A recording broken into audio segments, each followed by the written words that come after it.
Bismillah ve salatu ve selamu ala Resulillah ve ala alihi ve sahbihi ve men vala. Söyümlük aziz vatandaş, qarindaşlar.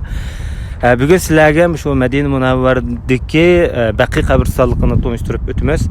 Baqi qabristonlig bolsa Peygamber aleyhissalatu vesselam Medine'ge kelip muhacirlardan Osman ibn Mas'un radhiyallahu anhu vafot bo'lib ketgan vaqtida shu kishini dafn qilish sababi bilan tunji qitim qurilgan bir qabristonlik. Bu Baqi qabristonligi shu hozirgi payg'ambar masjidiniki sharq tarafga joylashgan, sharqi janubiy tarafga. Payg'ambar sollallohu alayhi vasallamninki qabrisiga salomni berib chiqqandan keyin biz udul qarsak bir cho'ng bir rishatkalar bor tomning ichida. Mana shu Baqi qabristonligi bo'ldi.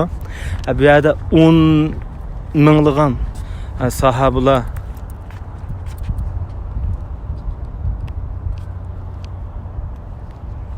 bu yerda hamda rivoyatlar deyishicha hamda 10 ming sahobaninki qabrisi bor deyildi.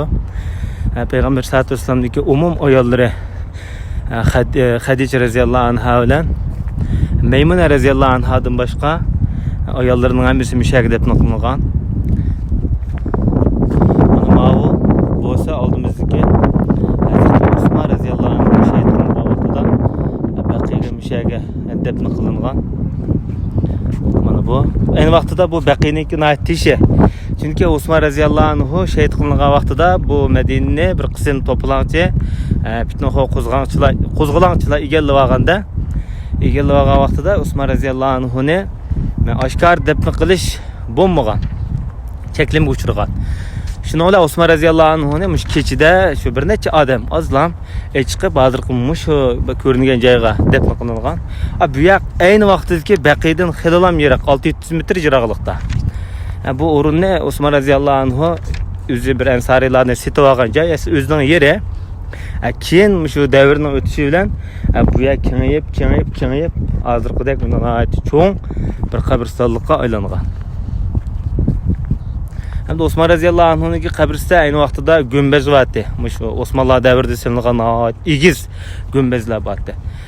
Saudiya podshohligi qurilgandan keyin bu podshohlik hamda buningki fikri davlatni qo'ygan kishilarniki fikri iqimi vahobiy fikrdagi kishilar bo'lg'achqa bular hamda sahobalar davridagi holatga qaytib turmiz qabrni deb Baqidagi sahobalarniki qabrisi ustiga silingan butun gumbazlarni olib tashlab etgan. Ba'zi sharqshunoslarniki deyishicha Baqi qabristonlikda sahobalarniki gumbazda xuddi Istanbuldagi o'xshash nihoyat ko'rkam cho'ng binolar, egiz uylar silingan deyildi. Bu yerda 10 mingdek sahoba bor. Bu yerda mana shuning hammasi asosan bugungi Baqi qabristonligi.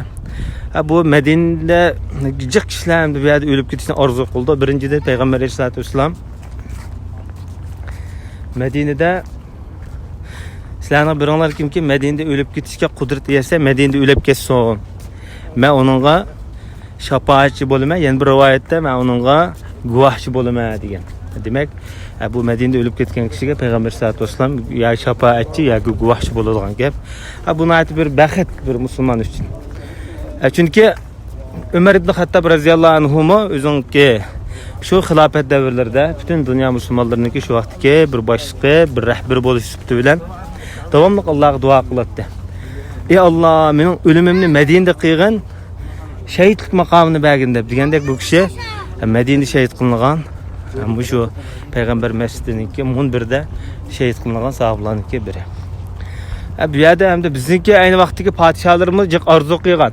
Masalan, Sultan Saidxon degan podshoh Mirza Muhammad bilan birlashib ular shu yakandagi shu podshohlikni tashlab podshohlikni biz Abdurrahmonga balamga o'tkazib berib, biz ikkimiz Madinaga ketib, biz tark dunyo olib oxirgi umrimizni Madinada shu Baqida o'lib ketaylik, Madinada o'lib ketaylik deb bular maslahatlashib safarga chiqadigan vaqtida shu vaqtdagi Turkiston olimlaridan bir olimga uchrab, bu olimniki nasihati bilan bular podshohlikni tashlamagan. Ya'ni bu Madinada o'lib ketish bu arzusi deganga bu kishi deyishcha bu olimning nasihati bir tark dunyo olib xalqning ishidan xalqning ishini tashlagandan xalq uchun xizmat qilgan, vatan uchun xizmat qilgan, mush din uchun, mush o'z diyorida, o'z millati uchun xizmat qilganlik bu tark dunyolikda nihoyatda bek ulug' bir ish degandan keyin Hazrat Sultan Saidxon bu niyatidan yinib o'z podshohlikni davomlashtirib ketgan. Demak, bu qadamniki bir orzusi bo'lgan bir muqaddas o'rinlarniki biri. Mana shu. Bu yerda ham shu sahobalarniki qabrsi deb qaralgan joylarniki u yer qo'llanmaydi. Qolgan o'rinlar asosan qo'llandi. Bular navbat bilan mushta o'ylanib har bir joy ayrim bir qo'llanib chiqdi. Navbat bilan bu yer ko'mab bo'lgandan keyin ikkinchi maydonga o'tdi. Ikkinchi maydon tugsa, uchinchi maydonga o'tdi. Lekin nima oldimizdagi ko'rinayotgan bu belgi qo'yib qo'ygan toshlar sahobalarniki qabristonligi bo'lg'achqa bu yerni qo'llamaydi. Bu yerda payg'ambarimizningki hammilari bu yerda o'lib ketgan. Rasulullah'ningki tog'lari, Rasulullah'ningki nevrisi Hasan ibn Ali radhiyallohu anhu bu kishi bu yerda o'lib ketgan. Mana oldimizda mana ko'rinayotgan mavi joy bo'lsa, mana shu sahobalarniki Payg'ambar sollallohu alayhi vasallamniki hammilari ayollarga munosabatli joylar bo'lg'achqa bu yer qoldirilgan.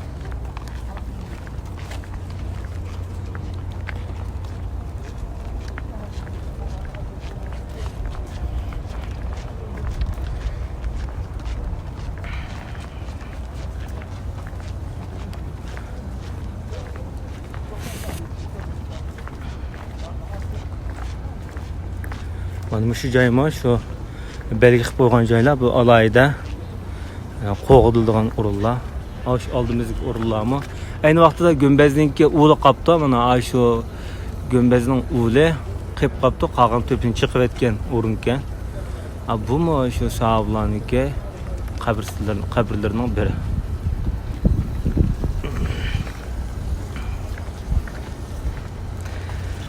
Bu yerda Payg'ambar sollallohu alayhi vasallamningki sunnatlaridan hamda qabristonlikqa borgan kishi nima deb duo qildi degan vaqtida yuqoridagi taxtdagi duo, qabristonlikka kirgan vaqtida o'qiladigan duo. Payg'ambar sollallohu alayhi vasallam yuqoridagi duoni o'qigan ekan. Assalomu alaykum dar qavmi mu'minin va ataakum ma tu'aduna gadan muajjilun.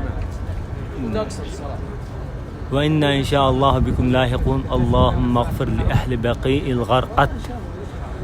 Demek ey müminler diyarı sizlerge Allah'ın salamı olsun.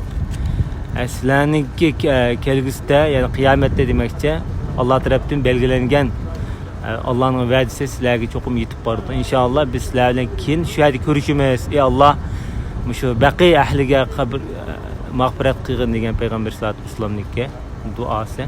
Bu levhadi mizaqlıq bu yerda 10 mingdan ortiq sahobalarniki qabrisi bor deyilibdi.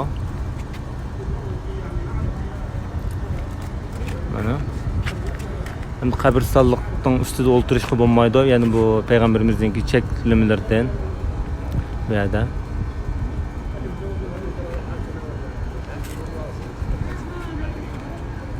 Assalomu alaykum. Kayf halikum bi xayr?